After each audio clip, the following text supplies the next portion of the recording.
মুখ্যমন্ত্ৰী হিমন্ত বিশ্ব শৰ্মা ডাঙৰীয়াৰ নামটো মই পূৰ্বতে কৈছিলো তেওঁৰ নামটো আসলতে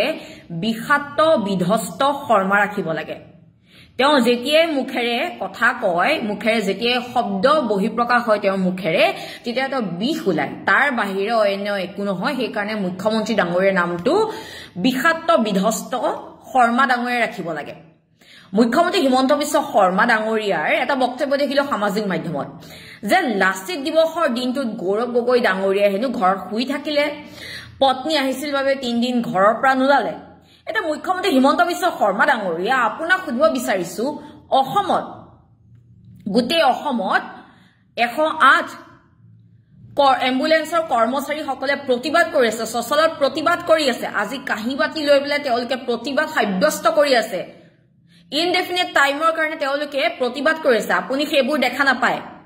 আপুনি কেৱল কংগ্ৰেছে কি কৰি আছে কংগ্ৰেছৰ ভিতৰচৰাত কি হৈ আছে গৌৰৱ গগৈ ডাঙৰীয়া ক'ত গৈছে গৌৰৱ গগৈ ডাঙৰীয়া কি কৰি আছে গৌৰৱ গগৈ ডাঙৰীয়া লাচিত দিৱসৰ দিনা ঘৰৰ বাহিৰলৈ ওলাইছিল নে নাই ওলা তেওঁ পত্নী ক'ত আছে তেওঁ বেডৰুমতে আছে নে তেওঁ কি কৰি আছে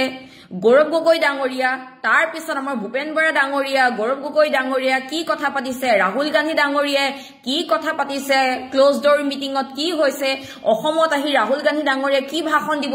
এইবিলাক খবৰ ৰাখিবলৈ 3.40 লাখ জনতাই আপোনাৰ মুখ্যমন্ত্ৰী পাতিছিলে নেকি আপুনিতো সময়ে সময়ে নিজক প্ৰকাশ কৰি আহিছে যে আপুনি মুখ্যমন্ত্ৰী নহয় প্ৰথমতে গেলামালৰ দোকানী হল মিঠাতেলৰ কথা কৈয়ে থাকে যেতিয়াই দেখো মিঠাতেল নিমখ ডালিৰ কথা তাৰ পিছত আহিলে আপুনি কোনে কেইটা লৰাছলিৰ জন্ম দিব যেন আপুনি আশা কৰ্মী হে তাৰ পিছত কলে যে কেনেকৈ লৰাছলিৰ জন্ম হ'ব তাৰ পৰা এনেকুৱা লাগিলে যেন আপুনি পৰিয়াল পৰিকল্পনা বিভাগত হে চাকৰি কৰিব লাগিছিল নহলে স্ত্ৰী ৰোগ বিশেষজ্ঞ হ'ব লাগিছিল নহলে গাইনকলজিষ্ট হ'ব লাগিছিল তাৰ পিছত আপুনি এতিয়া কংগ্ৰেছে কি কৰে কি নাই কংগ্ৰেছৰ ভিতৰচৰাত কি হৈছে কংগ্ৰেছৰ সভাপতি গৌৰৱ গগৈ ডাঙৰীয়াই কি কৰি আছে তেওঁ পত্নী ক'ত আছে এইবিলাক খবৰ ৰাখিবৰ কাৰণে আপোনাক মুখ্যমন্ত্ৰী পাতিছিলে নেকি আপুনি জনতাৰ সমস্যা সমাধান কৰক আজি 108 এম্বুলেন্সৰ কৰ্মচাৰী যে প্ৰতিবাদ কৰিছে সেইবোৰ খবৰ আপুনি গম নাপায় কিন্তু গৌৰৱ গগৈ ডাঙৰীয়াই বেডৰুমত কি কৰি আছে গৌৰৱ গগৈ ডাঙৰীয়াই কিয় লাচিত দিৱসৰ দিনা নোলালে তাৰ পিছত কংগ্ৰেছৰ ক্লোজ ডোৰ মিটিংত কি হৈছে এইবিলাক খবৰ ৰাখে কিন্তু 108 কৰ্মচাৰী সমান্তৰালকৈ এনএচএমৰ কৰ্মচাৰী সকলে যেটা সচলত প্ৰতিবাদ কৰে সেইবিলাক দেখা নাপায় উলুটা তেওঁলোকৰ দৰমহা কৰ্তন কৰে সেই কাৰণে আপোনাৰ নামটো মানে বিখাত বিধ্বস্ত শৰ্মা ডাঙৰীয়া ৰাখিব লাগে আপুনি এটা সিসিটিভি হল নেকি সিসি কেমেৰা নাম দিব লাগিব এতিয়া আপোনাক আপুনি সময়ে সময়ে নিজৰ মানে বিভিন্ন ধৰণৰ চৰিত্ৰ বহিঃপ্ৰকাশ দেখুৱাই আহিছে ৰাইজক আপুনি মুখ্যমন্ত্ৰী হয় সাংবিধানিক পদত আছে আপুনি নিজৰ চকীখনৰ সন্মান ৰাখক আপুনি বিৰোধী দলত কি হৈ আছে এইবিলাকৰ কাৰণে আপোনাৰ মুখ্যমন্ত্ৰী বনোৱা নাই জনতাৰ সমস্যা সমাধান কৰক আজি 108 এম্বুলেন্সৰ কৰ্মচাৰীসকলে প্ৰতিবাদ কৰিছে সেইবোৰ কিন্তু খবৰ নাপায় সিংহাল ডাঙৰীয়াই ট্ৰাইবেল বেল্ট এণ্ড ব্লকৰ মাতিলে আছে সেইবোৰ কিন্তু গম নাপায় আপুনি কি কৈছিলে মই গম নাপাওঁ খবৰ মই এই বিষয়ে নাজানো কিন্তু কংগ্ৰেছৰ ভিতৰচত কি হৈ আছে গৌৰৱ গগৈ ডাঙৰীয়াই কি কৰি আছে তেওঁ পত্নী ক'ত আছে কিমান দিন ঘৰৰ ভিতৰত আছে বেডৰুমত কি কৰি আছে এইবিলাক খবৰ ৰাখে সি লাজৰ কথা আপুনি এগৰাকী মুখ্যমন্ত্ৰী হয় যুৱচামে আপোনাক অনুকৰণ কৰি আছে এইবিলাক অনুকৰণ কৰিব নেকি এইজন এখন গণতান্ত্ৰিক ৰাজ্যৰ মুখ্যমন্ত্ৰী নহয় আসলতে এইজন হল অসম দেশৰ ৰজা তেওঁ যি মন যায় তাকে কৰে তেওঁ ৰাতি যেন্তু সপোন দেখে ৰাতিপুৱাতে হেতু পূৰণ কৰে আজি 108 কৰ্মচাৰী সকলে আন্দোলন কৰি আছে ধৰ্ণা কাৰ্যসূচী গ্ৰহণ কৰিছে তেওঁলোকৰ খবৰ কিন্তু গম নাপায় গৌৰৱ গগৈ ডাঙৰীয়াৰ কথা কিন্তু গম পায় আমি শুনিছিলো কিম জনৰ কথা আমি শুনিছিলো ভ্লাদিমিৰ পুটিনৰ কথা মই আগতেও কৈছিলো তেওঁলোকৰ যি আদৰ্শ তেওঁলোকৰ যি মানে দেশ চলোৱাৰ যিটো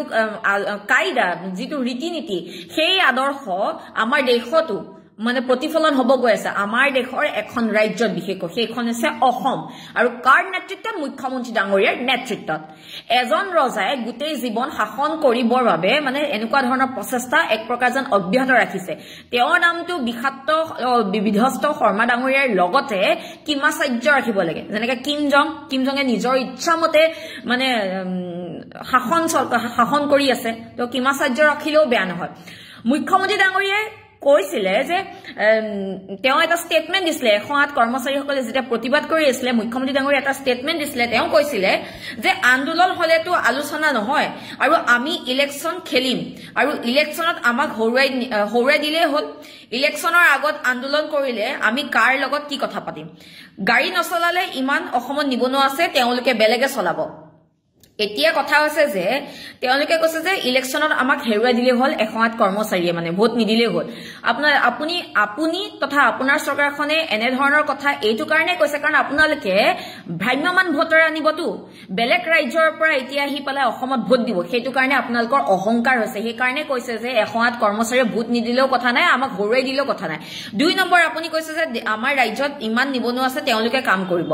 মানে আপুনি নিজে স্বীকাৰ কৰিলে যে অসমত নিবনুৱা সমস্যা এতিয়াও আছে নিবনুৱা অসমত এতিয়াও আছে নিবনুৱা সমস্যা আপোনাৰ নেতৃত্বত আপোনাৰ দিনত এতিয়ালৈকে সমাধান হোৱা নাই আপুনি যে এজন বিফল মুখ্যমন্ত্ৰী আপোনাৰ নিজৰ বক্তব্যতে প্ৰকাশ পালে আপুনি নিজেই ক'লে যে 108 কৰ্মচাৰীসকলে যদি গাড়ী নচলায় তেনেহলে আমাৰ ইয়াত নিবনুৱা বহুত লৰা আছে তেওঁলোকে চলাব তেওঁলোকক আমি নিযুক্তি দিম ঠিক আছে এটো কথা মানি ললো যে তেওঁলোকক নতুনকৈ আকৌ লৰাক নিযুক্তি দিব কিন্তু আকৌ 6-5 মাহৰ ভিতৰত সেই যিসকলক নতুনকৈ 108ত যদি নিযুক্তি দিয়ে তেওঁলোকে আকৌ দৰমহা বৃদ্ধিৰ কাৰণে আন্দোলন কৰিব আপোনালোকে এইখন চৰকাৰে সমস্যাটো সমাধান কিয় নকৰে আপোনালোকে কৈছে যে 108 কৰ্মচাৰীসকলে এম্বুলেন্স কৰ্মচাৰীসকলে যদি নচলায় বেলেগক নতুন নিবনুৱাক আমি নিযুক্তি দিম নিবনুৱা ঢেৰ আছে কিন্তু এইটো সমস্যাৰ সমাধান নেকি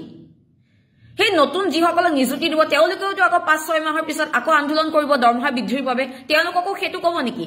17 বছৰ বয়সত যদি আপোনাৰ সন্তানে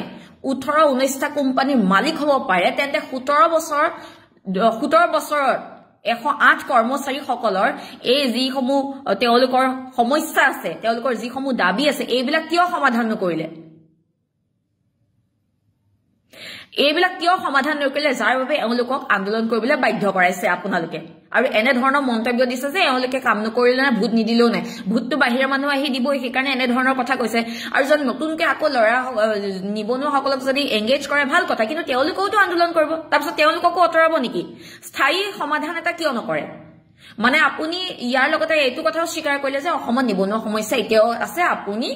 এই ক্ষেত্ৰত বিফল মানে ইয়াকে কয় আপুনি যি ধৰণে এটা কাৰ্য কৰিছে ইয়াকে কয় যে ক্ষমতা মুঘল সাম্ৰাজ্যৰ সম্ৰাট যেনেকৈ ঔৰংজেবৰ কাৰ্যকালত হিন্দু ধৰ্মৰ লোকৰ ওপৰত জিজিয়া কৰ আৰোপ কৰিছিলে বৰ্তমানৰ মুখ্যমন্ত্ৰীজনেও পুনৰ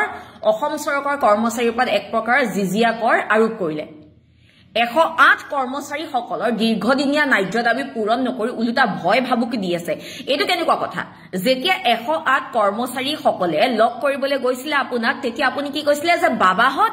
তোমালোকৰ কিবা এটা ভাল কৰিম তোমালোকে চিন্তা নকৰিবা তোমালোকৰ কিবা এটা ভাল হ'ব ক'ত গ'ল আপোনাৰ সেই বাক্যশাৰী আপুনিতো মিছা কথা কয়ে বাৰু আমি সকলোৱে জানো তাৰ প্ৰমাণ আমি আপোনাৰ নিজৰ বক্তব্যতে আমি দেখিবলৈ পাইছিলো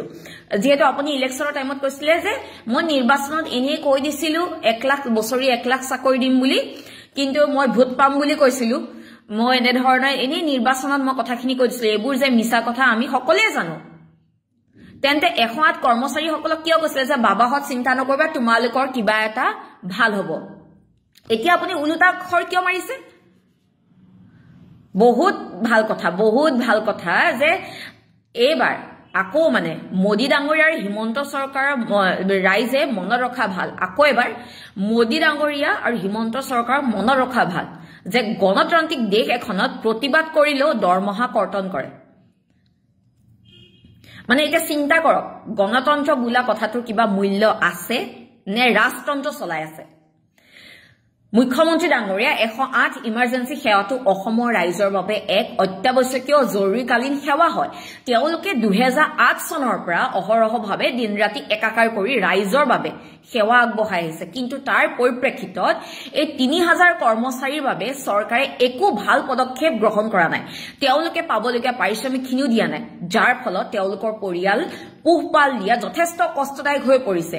17 বছৰে এওঁলোকৰ সমস্যা সমাধান নকৰিলে কিন্তু 17 বছৰত এটা লৰা 18-19টা কোম্পানীৰ মালিক হৈ যায় এতিয়া মুখ্যমন্ত্ৰী ডাঙৰীয়া গৌৰৱ গগৈ ডাঙৰীয়া কি কৰি আছে বেডৰুমত তেওঁ পত্নী কেতিয়া আহিলে কিমান দিন থাকিলে এইবিলাক আৰু লগতে ৰাহুল গান্ধী ডাঙৰীয়াৰ লগত ক্লোজ ডোৰ কি মিটিং হৈছিল এইবিলাক খবৰ ৰাখিবলৈ বাদ দিয়ক এইবিলাকৰ কাৰণে মুখ্যমন্ত্ৰী বনোৱা নাই 108 এম্বুলেন্স কৰ্মচাৰী যে প্ৰতিবাদ কৰি আছে NHMৰ কৰ্মচাৰীসকলে যে প্ৰতিবাদ কৰি আছে এইবিলাক খবৰ ৰাখক এইবিলাকৰ কাৰণে আপোনাৰ মুখ্যমন্ত্ৰী পাইছে সমস্যা সমাধানৰ কাৰণে